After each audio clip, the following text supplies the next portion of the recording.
السلام علیکم دوستو، آج کی خبر جو ہے وہ افسوسناک بھی ہے۔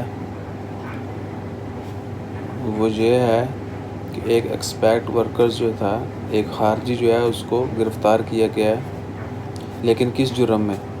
پہلے تو ہم سنتے آ رہے تھے کہ جی اس نے لوگوں نے وائلیٹ کیا رولز کو، کچھ لوگ ڈرگز سیل کرتے ہوئے پکڑے گئے، اور کچھ لوگوں نے کرونا ڈیزیز جو ہے اس کے خلاف جو سیفٹی میجرز دیے گئے یا جو انسٹرکشنز دی گئی تھیں قانون کی، ان کو وائلیٹ کیا تو پکڑے گئے۔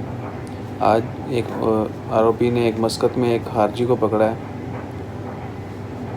وہ کیا کر رہا تھا، ایک پیٹرول اسٹیشن پہ، گیس فلنگ اسٹیشن پہ، ایک خارجی جو سیل مین تھا اس سے وہ جھگڑا کر رہا تھا اور پیسے چھیننے کی کوشش کر رہا تھا، یعنی اسٹیلنگ مانی۔ ایک خارجی جو ہے اس کو پکڑا گیا ہے ایک فلنگ اسٹیشن پہ، پیٹرول فلنگ اسٹیشن پہ، دوسرے سیل مین سے جو کہ وہ بھی خارجی تھا، اور اس سے پیسے چھیننے کی کوشش کر رہا تھا۔ تو آروپی نے رائل عمان پولیس انہوں نے اریسٹ کر لیا ہے اس کو، اور اب اس کے خلاف قانونی کارروائی کی جائے گی۔ اور بات کرنے کا مقصد کیا ہے کہ ہمیں یہ نوبت کیوں پیش آتی ہے؟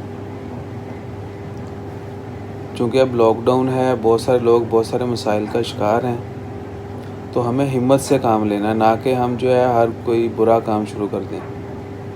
ہمیں یہ نہیں ہے کہ مشکل وقت آئے تو آپ کوئی بھی برا کام کریں، ایسا نہیں ہوتا ہے۔ ہم باشعور لوگ ہیں، ایک اچھے معاشرے سے تعلق ہے ہمارا، اور ہمارا دین اسلام بھی یہی تلقین کرتا ہے، کبھی بھی برائی کا رستہ مت اختیار کرو۔ ہمیں تو درس دیا گیا ہے کہ برائی سے بچنا ہے اور دوسروں کو تلقین کرنی ہے بچنے کی۔ تو ہم امید کرتے ہیں، اور میں دعا کرتا ہوں آپ سب لوگ دعا کریں ان تمام لوگوں کے لیے جو بھٹک گئے ہیں اپنے رستے سے۔ ہم اس کام کے لیے دنیا میں نہیں آئے، ہمیں اپنا خیال رکھنا ہے اور ساتھ دوسروں کا خیال رکھنا ہے، اور ہر وہ برا کام جس سے منع کیا گیا ہے وہ نہیں کرنا ہے۔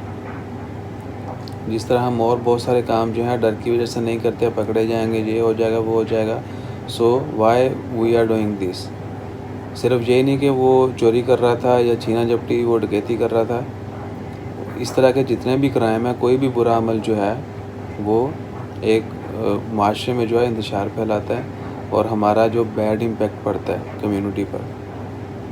آپ کی اپنی ساکھ متاثر ہوتی ہے، آپ اپنے ساتھ جو آپ کے جاننے والے ہیں، آپ کی فیملی، آپ ان کو بھی جو ہے مشکل میں ڈالتے ہو، اور ان کے لیے باعث شرم کا باعث بنتے ہو۔ تو خدا را ایسے کام مت کریں جس سے کسی دوسرے کا سر نیچا ہو۔ اپنا خیال رکھیں، برا وقت جو ہے، مشکل وقت جو ہے وہ گزر جاتا ہے، اس کے بعد ہی آسانیاں آتی ہیں۔ ہر مشکل کے بعد آسانی ہے، تو اپنا خیال رکھیں زیادہ سے زیادہ۔ اور میری ریکویسٹ ہے ان تمام دوستوں سے، وہ ہمیں ایک دوسرے کی ہیلپ کرنی چاہیے۔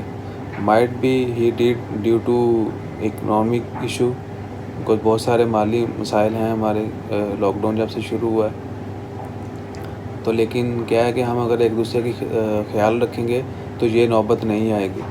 تو ہمیشہ ایک دوسرے کا خیال رکھیں، جتنا ممکن ہو سکے کوشش کریں ضرورت مندوں کے ضرور کام آئے۔ اگر آپ کسی کی ضرورت کے وقت مدد کرتے ہو تو اللہ تعالیٰ آپ کی بھی مدد کرتے ہیں۔ اس چیز کو یقینی بنائیں کہ آپ انشاءاللہ سب دوستوں کی جس کی ضرورت ہے اس کی ضرورت پوری کرنے کی کوشش کریں گے، تاکہ اس طرح کے واقعات نہ ہوں۔